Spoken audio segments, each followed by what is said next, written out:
Okay, I'm back. I'm being filmed over here. Goodness. The story of the village of the Moonrain.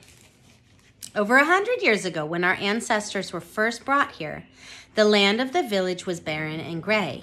Everything was dull and I can't do it. You gotta stop. Okay, I stopped.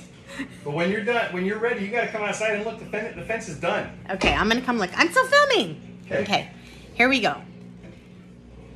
Everything was dull and colorless, the wind cold and bitter. Still, our ancestors worked hard. They built houses out of mountain stones, sewed warm, wadded, cotton jackets, and planted seeds in the hard dirt. But despite their efforts, the land refused to bear a single plant or flower. However, even though it looked hopeless, our ancestors continued to work. Then one night, when the moon was big and round, the air filled with a strange, fluttering sound.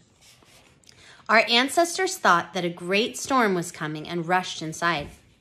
And a great storm was coming. With a crash, raindrops seemed to fall from the sky. But what strange rain it was! Round and smooth, in the glowing light, the raindrops looked like silver pearls. And when they touched the ground, they disappeared. "It's raining pearls," our ancestors said to each other. "Jewels from the moon." And they rushed out with baskets and bags, catching what they could from this strange storm. Magically, when the raindrops were caught, they didn't disappear, and soon their baskets and bags were full.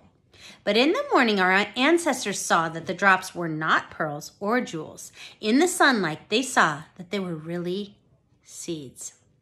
But no one knew what kind of seed they were.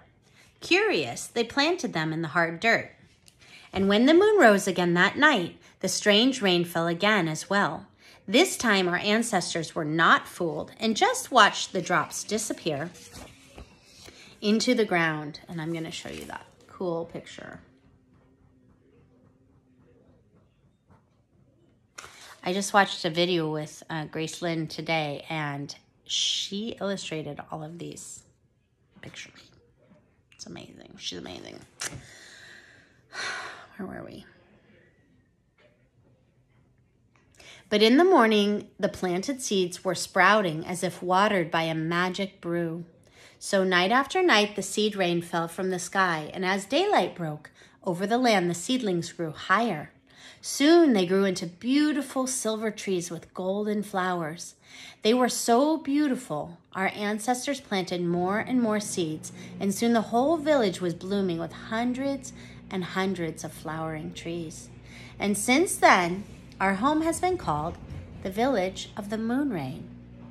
We plant new seeds every day, and every night the moonrain falls, and every morning a new seedling sprouts. Maybe in another 100 years, all this stony land will be covered with trees, and the mountain will be as golden as the moon. And that's the end of that story. So these seeds rain from the sky every night, Minley asked. Well, every night there is a moon, the girl said. That is why we call it moon rain. And you don't know why? Minley asked. Even though she was tired, she could not help being curious. Oh, indeed, because that is part of who Minley is. Through and through this book, she has been curious, right? Both children shook their heads, and before Minley could ask more questions, the boy pointed. Minley followed his hand and saw crimson gate doors painted with a cheerful greeting. "We're here," he cried. "Come on, we're home." Okay,